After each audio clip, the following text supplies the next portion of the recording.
তো আমাদের খাওয়া হয়ে গেছে, এখন বাজে 11:05।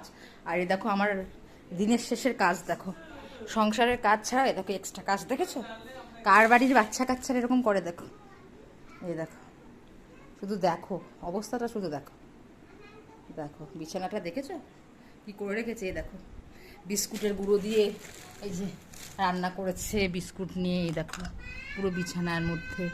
দেখো এখন এগুলো হচ্ছে আমি তুলবো এই প্লাস্টিকটার মধ্যে। আর ও দেখো ওই ঘরে ওর বাবার কাছে,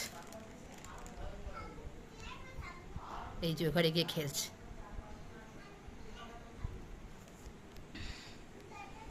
দেখো দাঁড়াও জিজ্ঞেস করছি, এই যে এটা কে করেছে, এগুলো কে করেছে এগুলো? তাই দেখো দাদাই নাকি করেছে, কার দাদাই করেছে? এগুলো কে পরিষ্কার করবে, বিছানাটা আবার কে পরিষ্কার করবে? হ্যাঁ কে করবে? কেন আমি করব? তুমি দাদাই নোংরা করছে, তাহলে দাদাকেই বলবে, দাদাই পরিষ্কার করবে। ও দাদাকে বলো, সত্যি কথা বলো, কে পরিষ্কার করে, কে নোংরা করেছে এগুলো, এগুলো কে ফেলেছে বিছানায়? সত্যি কথা বল। দেখ দেখেছো